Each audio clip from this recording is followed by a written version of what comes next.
Hello, screen visible? Yes sir. अभी बताओ कि डेसिमल में हम काउंटिंग करते हैं तो हम डेसिमल में काउंटिंग लिखें तो 9 के बाद क्या आएगा? डेसिमल में पूछ रहे हैं, नॉर्मल। कुछ नहीं। अरे 9 के बाद काउंटिंग आगे बढ़ाते हो तो क्या करते हो? नंबर सिस्टम भूल जाओ ना। 10 आएगा तो 10 को आप कैसे लिखते हो? 0 1। तो इसी तरीके से अब देखना, पहला डिजिट सेम रह रहा है और दूसरा डिजिट उसी पैटर्न को रिपीट हो रहा है। यस। काउंटिंग का प्रोसीजर सुनो। और 19 के बाद क्या आ जाएगा? 2 0 2 1, ऐसे करते करते 2 9 और फिर अगला डिजिट क्या हो जाएगा? 3 0। तो यह देखो कि सबका एलएसबी वाला सेम है कि नहीं है? Yes sir. और एमएसबी की बात करें तो पहले वाला कॉलम में एमएसबी 0 है यस सर। और दूसरे कॉलम में एमएसबी 1 और तीसरे कॉलम में 1 2। ये अब कुछ प्रोसीजर समझ में आया? Yes sir. अब चलो बाइंडिंग काम करते हैं। तो बाइंडिंग में काउंटिंग क्या होगी? 0 1। अब 1 के बाद क्या 2 डिजिट एक डिजिट में पॉसिबल है? दोनों सिंबल तो यूज हो गए ना। Yes sir. तो अब क्या करो कि फिर एलएसबी सेम रखो दूसरे कॉलम में और यहाँ पे पहली डिजिट क्या है? पहले कॉलम में एमएसबी अगर लिखना चाहें तो 0 लिख सकते हैं। यस। तो यहाँ पे एमएसबी क्या लिखा जाए? 1 1 1 1। अब फिर हमारे पास दो डिजिट के चारों कॉम्बिनेशन होगा कि नहीं होगा? Yes sir. यस। तो इसका मतलब क्या है? 0। इसका मतलब क्या है? 1 और अगला डिजिट यही लिख ले रहे हैं। इसका मतलब क्या है? 2 और इसका मतलब क्या है? 3। अब समझ में आ रहा है? Yes sir. Yes sir. अब इसके बाद यस। अब तीसरे डिजिट पर जाएंगे तो तीसरा डिजिट, अब देखो यहाँ पे तीसरा डिजिट क्या है? जो हम 0 ऐड किए अभी दिखा है 2 और 3 वाली जगह पे। यस। तो अब तीसरा डिजिट क्या हो जाना चाहिए?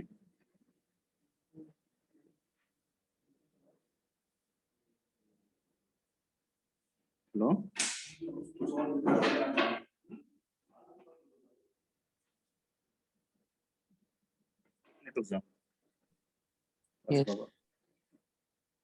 इसको थोड़ा दोबारा लिखते हैं, ज्यादा अच्छे से क्लियर होगा।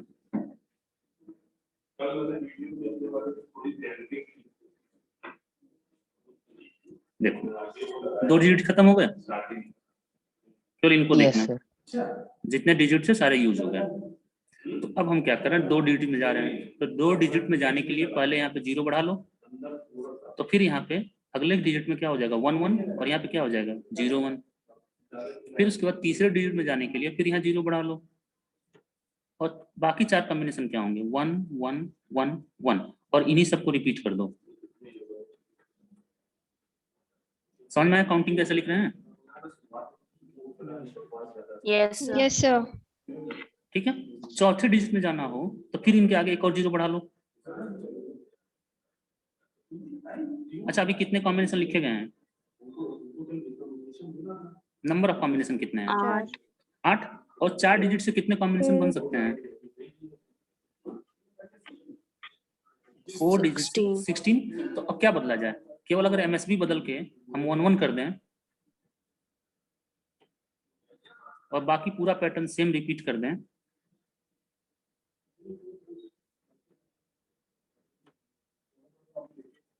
थोड़ा पैटर्न समझने की कोशिश करिएगा।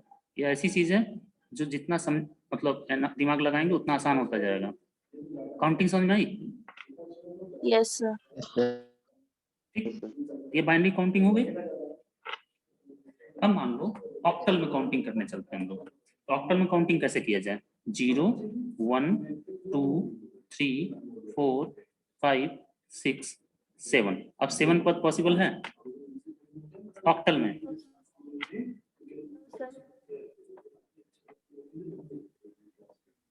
Hello, no sir. नहीं पॉसिबल है। अब हम क्या करें? अब जब 2 डिजिट में जाना पड़ेगा नहीं जाना पड़ेगा? अब सिंगल डिजिट सारे यूज हो गए, तब 2 डिजिट में जाना पड़ेगा। Yes, sir. तो 2 डिजिट में जाने के लिए पहले तो यहाँ पे दूसरा डिजिट सब पे 0 बढ़ा लो।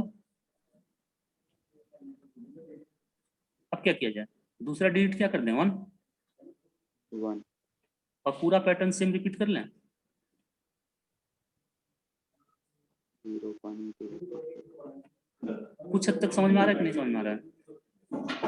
यस अब ये बताओ कि ऑक्टल में जो 11 लिखा गया डेसिमल में उसका मतलब क्या है?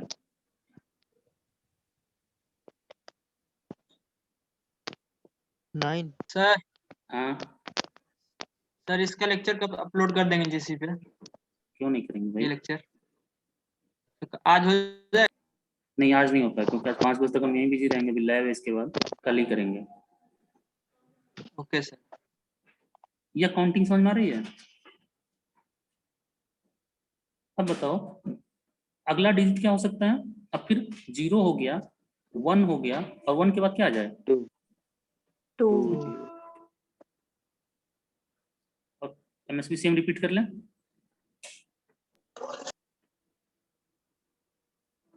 इस तरह करते करते लास्ट डिजिट क्या होगा? 2 डिजिट के कॉम्बिनेशन में लास्ट नंबर क्या होगा? 7 7. 7 7 होगा ना? yes sir 7 यस ठीक है। डेसिमल में लास्ट 2 डिजिट का नंबर क्या होता है? Largest 2 digit number in 9. Decimal, largest 9. 2 digit number 99 होता है ना? 99. ऑक्टल में क्या हो गया?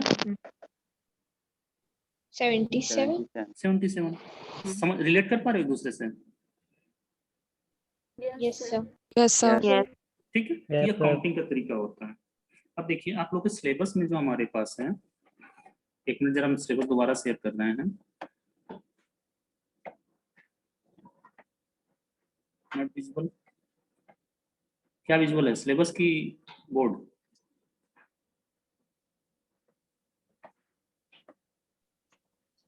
टेस्ट लेवल नहीं है अभी, टेस्ट नहीं है। सर व्हाइट बोर्ड में एक मिनट बोर्ड ब्लैक बोर्ड है। नाउ अब सिलेबस विजुअल नहीं हुआ? yes sir तो ये बताओ कि यह पार्ट हमारे पास नंबर सिस्टम एंड रिप्रेजेंटेशन वाला कवर हो गया? Yes Yes, sir sir. yes sir इसमें हमारे पास कुछ चीजें और हैं जो सिलेबस में डायरेक्टली नहीं है लेकिन हम बता देंगे, जैसे arithmetics, addition, subtraction of in different number system. Multiplication division तो नहीं पूछा जाता लेकिन एडिशन सब्ट्रैक्शन पूछा जा सकता है। Arithmetics in different number system, उसमें एडिशन सब्ट्रैक्शन आता है। इसके अलावा जैसे बाइनरी कोड्स आते हैं कुछ, जैसे बीसीडी कोड होता है, ग्रीक कोड होता है, एक्सेस3 कोड होता है। इसके अलावा तीसरी चीज होती है कॉम्प्लीमेंट। तो 3 चीजें किनारे कहीं नोट कर लो, arithmetics in different number system, arithmetic in different number system, binary codes and compliments.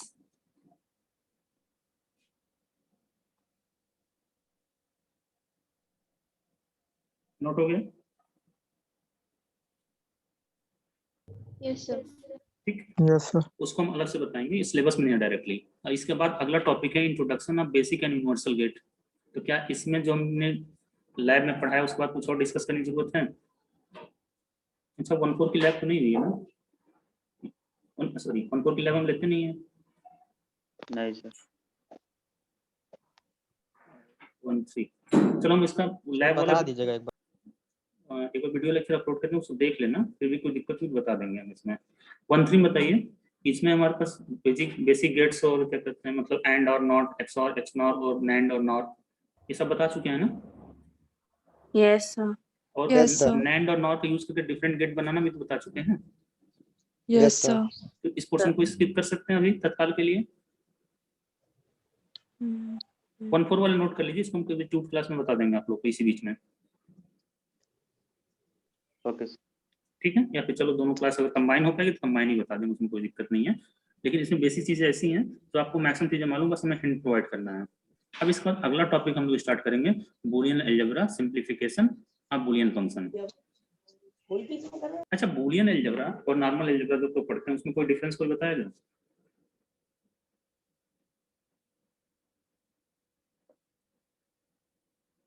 Hello, 11th level पे कैलकुलस अलजेब्रा ट्रिग्नोमेट्री से पढ़े होगे ना? सर बूलियन में सर जीरो यूज करते हैं। पहली चीज ध्यान रखिएगा कि नॉर्मल अलजेब्रा में हमारे पास बहुत सारे मैथमेटिकल ऑपरेशन हो सकते हैं, जैसे कि एडिशन हो सकता है, सब्ट्रैक्शन हो सकता है, मल्टीप्लिकेशन हो सकता है, डिवीजन हो सकता है, इंटीग्रेशन हो सकता है, डिफरेंशिएशन हो सकता है, लॉग हो सकता है, एंटी लॉग हो सकता है।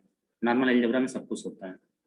बूलियन अलजेब्रा में जो बेसिक हमारे पास ऑपरेशन होते हैं वो एंड, आर और नॉट, ये तीन ही ऑपरेशन हो सकते हैं। ये पूछा जा सकता है Yes, question. sir. Operation wise दोनों का डिफरेंस क्लियर है? Sir. इसके अलावा बूलियन नॉर्मल अलजेब्रा में कोई वेरिएबल अगर x है तो कोई भी वैल्यू अचीव कर सकता है, real, imaginary, fractional, integral, positive, negative. लेकिन बूलियन अलजेब्रा में कोई वेरिएबल x है तो उसकी दो ही वैल्यू हो सकती है, 0 या 1। ये समझ में आया? Yes, sir.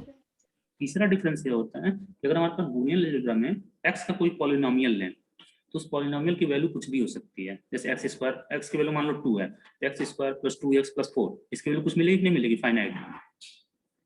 पॉलिनोमियल मतलब जानते हैं ना? Yes sir. तो नॉर्मल अलजेब्रा में पॉलिनोमियल की जो वैल्यू होती है वो अपने वेरिएबल की वैल्यू से अदर हो सकती है, लेकिन बूलियन अलजेब्रा में कोई भी कितना भी बड़ा पॉलिनोमियल हो उसकी वैल्यू अगेन नहीं तो 0 होगी, नहीं तो 1 ही होगी। Yes sir. तो तीन चीजें बताया, तीन डिफरेंस मैंने बताया। एक तो ऑपरेशन के बेसिस पे कि बूलियन अलजेब्रा में केवल एंड ऑपरेशन होता है, नॉट ऑपरेशन होता है और कॉम्प्लीमेंट ऑपरेशन होता है। एंड, आर और नॉट, तीन ऑपरेशन होते हैं। बूलियन अलजेब्रा में कोई वेरिएबल उसकी दो ही वैल्यू हो सकती है, 0 या 1, या इसमें कोई बड़ा से बड़ा पॉलिनोमियल हो तो उसकी भी दो वैल्यू हो सकती, दो ही वैल्यू होगी, या तो 0 होगी या तो 1 होगी। ठीक है? यस। अब इसमें हमारे पास कुछ इसके पोस्टुलेट्स होते हैं, मतलब कुछ नियम होते हैं, रूल्स होते हैं। उन रूल्स को मालूम तो होगा ही, लेकिन उनको नाम से हमें बताना है आपको कि नाम लेके कैसे उनको बुलाते हैं, क्या नाम होता है कौन से रूल का। डी मॉर्गन थ्योरम बताना है। और जब सारी चीजें हो जाएंगी उसके बाद हम लोग बूलियन अलजेब्रा का यूज करके लॉजिक गेट को सिंप्लीफाई करना शुरू करेंगे। Yes sir. ठीक है? अच्छा, एक चीज बताओ कि अगर बूलियन अलजेब्रा में कोई वेरिएबल ए है तो ए के कॉम्प्लीमेंट की वैल्यू कितनी होगी? एक ए की वैल्यू अगर 1 हो तो कॉम्प्लीमेंट ए की वैल्यू तो 0. 0 होगी, तो जानते होगे ना। और यस sir. सर। ए प्लस 1 1 होगी। नहीं, 1 होगी सर। यस 1 होगी। 1 होगी। ए प्लस 1 होगा। लड़ो मत भाई, इसको देखो। ए याद- होगा। ए होगा। देखो अभी खुद बताओगे तुम। हमने बोला कि ए प्लस 1, पहली बात हमने बताया कि if a equal to 1 then a bar equal to 0, या फिर इसका उल्टा a equal to 0 then a bar equal to 1। 1। ये पहली चीज हमने बताई। दूसरी चीज बता रहे हैं हम लोग कि ए प्लस 1 आपसे पूछा जा रहा है, तो आप कोई 1 बोल रहा है, कोई 0 बोल रहा है। एक चीज बताओ, ए की, ए जो बूलियन वेरिएबल है ना, ए Yes, A sir. Is Boolean variable, Yes, sir. इसकी दो ही पॉसिबल वैल्यूज होती है, या तो 0 हो सकता है या तो 1 हो सकता है। 1। तो 0 प्लस 1 और 1 प्लस 1। अब बताओ 0 और 1 का आर ऑपरेशन करते हो तो क्या मिलता है? 1 और 1 और 1 का आर ऑपरेशन 1 1। ए की वैल्यू कुछ भी आउटपुट में सर। 1 क्या मिलेगा मिलेगा? सर। इसी 1 तरीके से अगर a प्लस 0 लिख दें तो क्या मिलेगा? तब सर ए मिलेगा। ये मिलेगा। ए मिलेगा। चेक कर लेते हैं। अगर यहाँ पे 0 हो जाए तो क्या मिलेगा रिजल्ट? ए प्लस 0 हो गया ना, 0 और 0 का 1 और 0 और 1 का 1।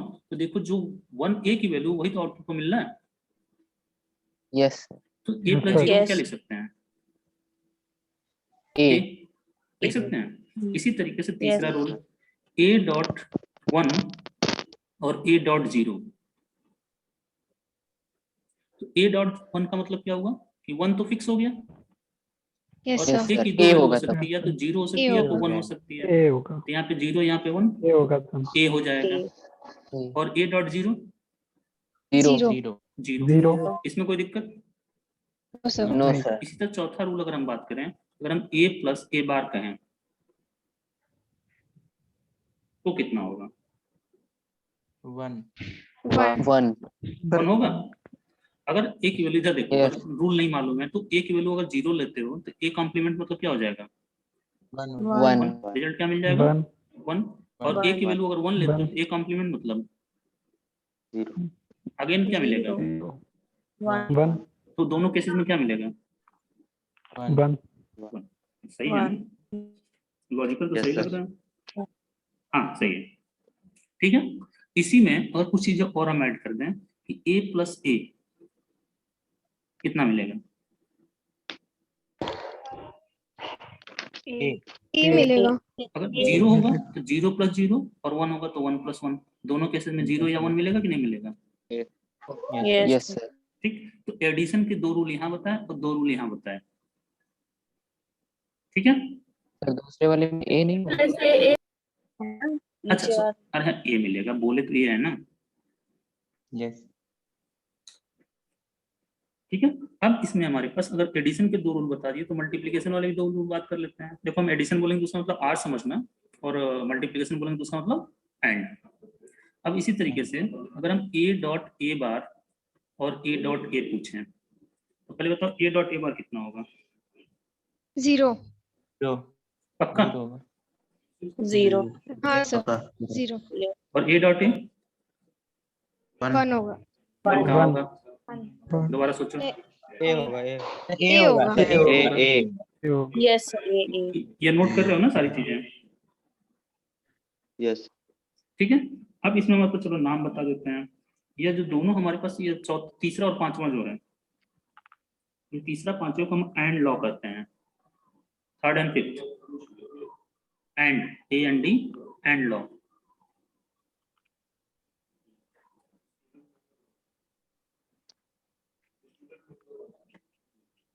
ठीक है, नोट हो गया? Yes sir. Yes sir. ठीक। अब इसी तरीके से जो आपका दूसरा और चौथा है वो कौन सा है? और है, ठीक है। अब इसके बाद कुछ और रूल्स होते हैं, बस नाम हमें नहीं पता याद रहता है, मालूम सबको रहता है। जैसे अगर हम ए डॉट बी लिखें और बी डॉट ए लिखें तो दोनों को वैल्यू में कोई अंतर होने वाला है? No sir. इसी तरीके से ए प्लस बी या बी प्लस ए लिखें, कोई अंतर? No sir. इसको कहते हैं कम्यूटेटिव लॉ। हिंदी में क्रम विनिमय नियम से करते हैं इसको, हमको हिंदी ही याद है। यस। ठीक है, कम्यूटेटिव लॉ। इसी तरीके से एक और होता है जिसको हम कहते हैं डिस्ट्रीब्यूटिव लॉ। डिस्ट्रीब्यूटिव लॉ मतलब क्या होता है?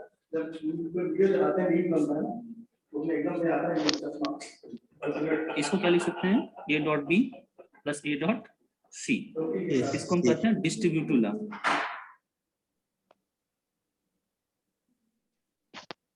ये चूंकि ऑब्जेक्टिव क्वेश्चन अगर बने तो उससे बन सकते हैं, तो चौथे पेज के लिए सारे नियम से रूल्स याद रखिएगा कि किसको क्या करते हैं,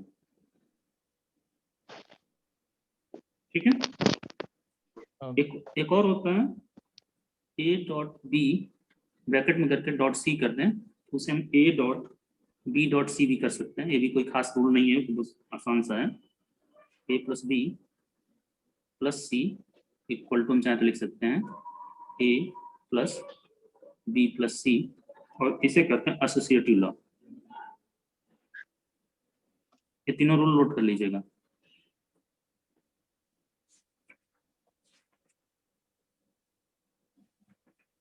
नोट हो गया? यस सर और एक होता है और इन्वर्जन लॉ। इन्वर्जन लॉ भी आपको बता चुके हैं कि अगर ए का डबल बार हो तो क्या मिल जाएगा? ए मिल जाएगा। A. इसको कहते हैं इन्वर्जन लॉ, ठीक है। कोई समस्या इसमें? No sir. ये चारों नोट कर लीजिए। ऊपर एंड और लॉज बताए थे उसको भी नोट कर लीजिएगा। ये सारे हमारे पास बूलियन अलजेब्रा के लॉज होते हैं। ठीक है, अब इसके बेसिस पे अगर मान लो, देखो हमारे पास बूलियन फंक्शन को हमें सिंप्लीफाई करना होता है। बूलियन फंक्शंस का नहीं मतलब क्या है कि मान लो कोई बूलियन फंक्शन है f, एक क्वेश्चन दे रहे हैं सिंपल सा, f a, b और फंक्शन है a प्लस ए बी। अभी बताओ इसको एज इट इज अगर हम इम्प्लीमेंट करना चाहें तो कितने लॉजिक गेट की जरूरत पड़ेगी? दो वेरिएबल हमारे पास है, दो ए दो और बी। सबसे पहले क्या करना पड़ेगा इनका?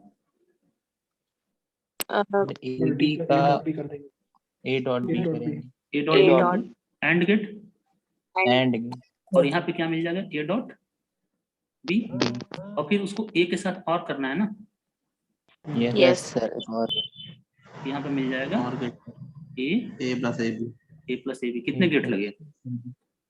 2 गेट लगे। लेकिन अगर इसी में बताओ, अगर इसी चीज को हम लोग अगर हम ए कॉमन ले लें,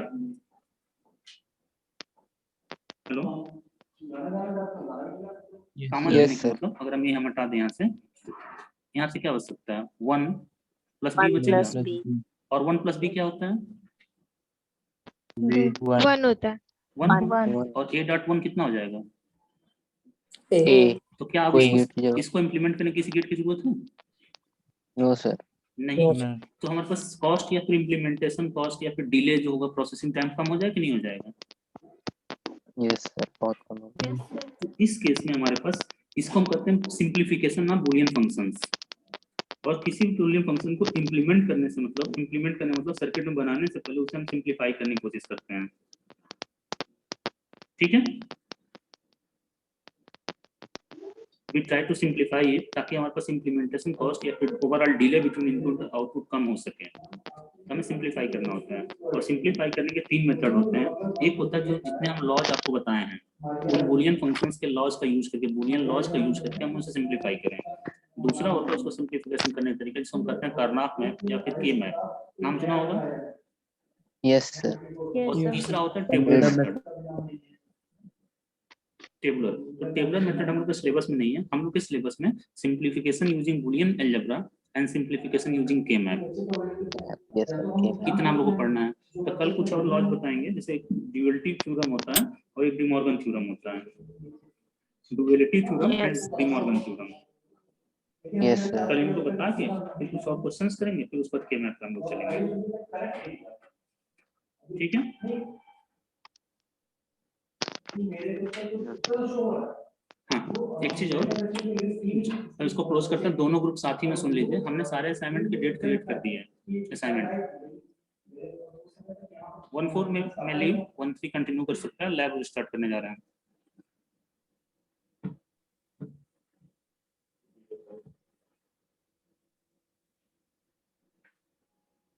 हेलो,